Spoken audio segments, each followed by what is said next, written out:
Capítulo 8. Desde el principio supe que no estaba dispuesta a plantarme delante de un micrófono con tan solo un revoltijo de ideas flotándome dentro de la cabeza. Era imprescindible que me preparara antes. Mi principal experiencia con la escritura se limitaba a las anotaciones de la información que captaba en mi propio taller de boca de mis clientas alemanas y a los reportes y mensajes clandestinos que después transcribía para que llegaran a los ingleses. Nunca había trabajado con ideas o conceptos, siempre únicamente con las manos, los ojos, los dedos. Al contrario de lo que era previsible, sin embargo, mis habilidades como modista me alumbraron el camino. A la hora de acometer la creación de cada nueva pieza, así fuera un sofisticado traje de noche, un vestido de cóctel o una simple blusa de muselina, había siempre una serie de pasos imprescindibles a tener en cuenta. Era necesario concebir de antemano una idea clara y elegir bien el tejido, tomar rigurosamente las medidas, usar precisión extrema para el corte y coser con destreza, probar la prenda para detectar errores. Ahora, salvando las distancias, me planteaba algo parecido, solo que trabajaría con palabras en vez de telas, y en vez de clientas tendría oyentes. En una papelería de Mamila Road compré 3 cuadernos, una caja de lápices y un moderno instrumento al que el vendedor llamó Biro, un artilugio con forma de lápiz que permitía escribir con tinta sin necesidad de pluma ni tintero. Con mi acopio de provisiones durante varias mañanas seguidas, me trasladé al imponente IMCA, el centro de esa asociación cristiana. Justo enfrente del King David se decía que lo había construido el mismo arquitecto que el Empire State Building neoyorquino, que una generosa donación de $1.000.000 sirvió para levantarlo piedra a piedra, con sus altos arcos y sus cúpulas, su grandiosa torre, sus modernas instalaciones y su biblioteca. En realidad, de todo eso tan solo me importaba lo último, y entre los miles de volúmenes que albergaban las estantes, mi atención se centró únicamente en lo que sobre España decía la Enciclopedia Británica. Yo, que apenas tenía escuela y que me crié en un hogar en el que jamás entró ni un solo libro, me volqué ahora en leer, releer, traducir y contrastar, copiar, tachar y componer listas, y de vez en cuando arrancar hojas de los cuadernos haciendo bolas compactas. Así hasta que conseguí una masa de contenidos relativos a mi país que me pareció coherente, transitado entre la geografía y la gastronomía, los mares que nos bañaban, la música que entonábamos y los monarcas que nos habían reinado con más o menos gloria. En la sala de lectura del American Colony, entre sus tapices, alfombras y acuarelas, sobre un pequeño escritorio de madera de olivo, monté después mi segundo campamento. A lo largo de las jornadas sucesivas me dediqué a organizar todo lo que había acumulado en el IMCA, para sumarlo a mis propios conocimientos y darle un tono propio, personal, no enciclopédico. Casi a diario telefoneaba a Nick Soter. Cuando no lograba localizarlo, más pronto o más tarde, él me devolvía la llamada siempre. Sus ideas eran claras, sus directrices certeras, todas mis inseguridades y dudas quedaban resueltas al instante. A veces él mismo me ofrecía alguna aportación o reaccionaba a mis propuestas con una carcajada sonora. Al final de todas nuestras conversaciones yo prometía no volverle a molestar al día siguiente. Ni se te ocurra, decía. Para entonces ya nos habíamos apeado de formalismos en el trato. Llámame todas las veces que quieras, Ira. Escucharte es una alegría en mitad de estos tiempos de desaliento. Por la tarde me encerraba a escuchar los programas del PBS en inglés, de la BBC a ratos, y absorbía maneras y estilos como los locutores modulaban la voz, cómo hacían las pausas, cómo alternaban las secuencias más lentas con otras llenas de brío. Al final del día era Marcus quien se convertía en mi audiencia. Salíamos menos esas noches. Enero era un mes desapacible. La tensión continuaba en las calles, todo el mundo parecía más recluido, como expectante. Con él, en nuestra habitación, yo ensayaba orden de palabras, pronunciación, ritmo y cadencia. Mi inglés había mejorado notoriamente en los meses que llevábamos en Jerusalén. ¿Cómo no iba a hacerlo sin tener a nadie ajeno con quien hablar en mi lengua? Aun así, en ocasiones las vocales me seguían resbalando. Las consonantes se ponían unas a otras las zancadillas, y me metía a veces la pata en los agujeros de vocabulario. Menos mal que mi paciente marido se brindaba a escucharme y corregirme como haría un maestro vocacional, con una alumna que llevara 7 cursos saltándose las clases. Hasta se reía de mí cuando emulaba lo que sería ponerme ante un micrófono usando a modo de aparato un cepillo de pelo. Todo lo contrario, Sira, me decía cuando yo le preguntaba si estaba muy harto de hacer el Pigmalión. Oírte es como un bálsamo en medio de estos días inciertos.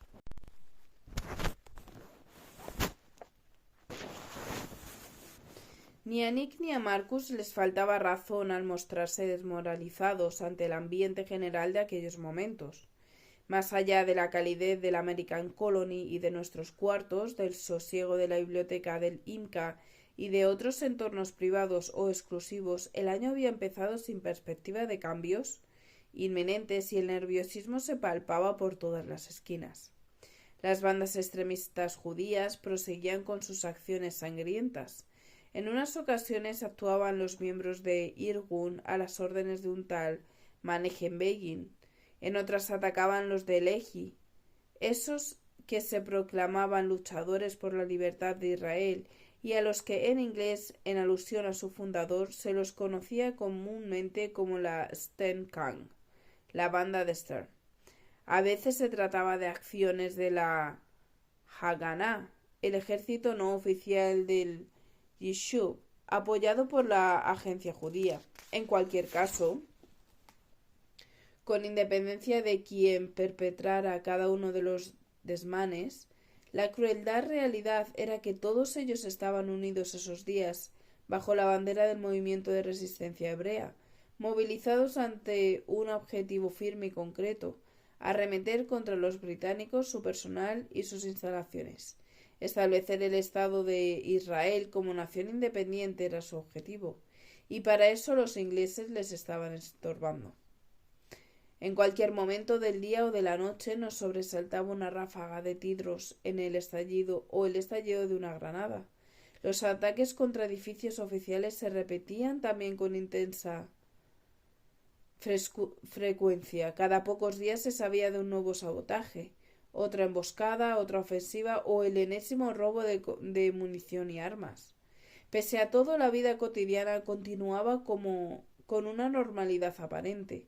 La gente acudía a sus trabajos, las tiendas permanecían abiertas, las películas americanas llegaban a los cines y en las cocinas bullían los pucheros.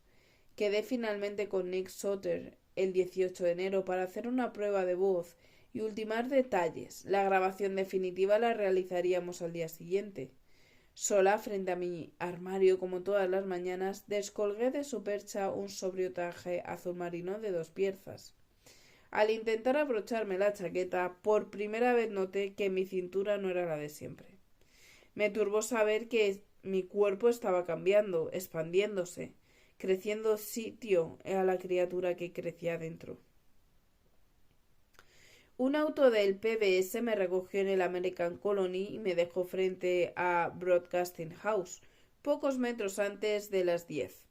Bajé aferrándome a mis notas, esforzándome por mantener bajo control el nerviosismo. En los últimos años, durante mis colaboraciones con el PSOE, el Special Operations Executive, en Madrid y en Lisboa, me vi envuelta en coyunturas altamente delicadas y manejé información comprometida. Me impliqué en trances de riesgo. Ahora, en cambio, ante mí se abría una tarea exenta de complejidades, una aventura inocua. Aun así, no podía evitar que una sensación de inquietud me zigzagueara por dentro como una culebra. Me anuncié en el mostrador de recepción. Nick Soter salió a recibirme en apenas 2 minutos. tan vibrante y resolutivo que mi desazón se desvaneció de inmediato. A lo largo de pasillos, corredores, oficinas y estudios me mostró dependencias y secciones. Ocasionalmente me presentó a algunos de sus responsables. Azmi Nasashibi, supervisor de programas en árabe y miembro de una de las más poderosas familias de Jerusalén, se inclinó ante mí con aire de Casanova y me besó la mano. Edwin Samuel, el director supremo, un judío inglés de abolengo y coherente al 100% con su triple faceta, me dedicó un saludo formal que sonó sincero.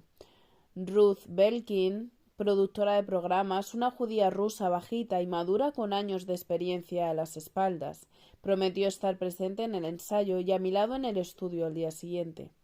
Me agradó detectar una nutrida presencia de mujeres tras los mostradores y las mesas. Era la primera vez que veía un entorno de trabajo donde hubiera tantas empleadas. No dejaban de conformar una minoría y quizás sus competencias no eran del nivel más alto, pero sentí una punzada de sana envidia al verlas trabajar dinámicas, implicadas y eficientes. Sumamos una plantilla de más de un centenar entre productores, guionistas, locutores, actores, personal de administración y técnicos, más la orquesta, más los colaboradores esporádicos como tú, que son también numerosos. Fue contándome Nick. Emitimos una onda media en 3 lenguas, tenemos empleados de 3 religiones, algunos dependemos de la administración colonial y otros no, y a diario recibimos en los oyentes cientos de cartas alabando, criticando, proponiendo ideas o expresando quejas. Hacemos constantemente juegos malabares para evitar fricciones y tener a todo el mundo satisfecho. Llegamos por fin al estudio donde estaba previsto que grabara mis charlas. Ruth Belkin me dio instrucciones acerca de cómo debería plantarme ante el micrófono, la respiración, la postura, la distancia. Me enseñó también a entender las señales que ellos me mandarían usando tan solo las manos. Arranqué entonces la prueba. Con Ruth, Nick y un técnico árabe delante, empecé a leer en una lengua ajena a mi texto sobre la vieja piel de toro, ese país mío del otro lado del Mediterráneo. Cuando 15 minutos después alcé la vista de mis papeles, sonó un aplauso. Eran tan solo las palmadas de 6 manos, una ovación minúscula, pero la recibí como si me hubieran concedido un galardón fastuoso. La grabación definitiva quedó entonces creada para el día siguiente. ¿A las 10 otra vez, igual que hoy? Pregunté. A las 10, confirmó Nick.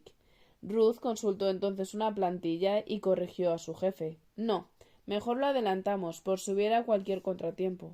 A las 9 propuse. Quizá convendría un poco antes, concluyó. 8:30 sería perfecto. Marcos y yo desayunamos juntos la mañana siguiente. Él, huevos fritos, salchichas y café abundante. Yo tan solo una taza de té y apenas 3 mordiscos de una tostada. Juntos salimos también del American Colony. 2 autos nos esperaban en la puerta. Me agradó profundamente ese momento, me conmovió casi. De haber estado en otra esquina del mundo, aquella escena habría sido para mí el ideal de nuestra vida en pareja. Salir de casa y emprender nuestra jornada teniendo cada uno un quehacer motivador en el horizonte. Marcus me besó fugaz, me deseó lo mejor, insistió en que tuviera cuidado.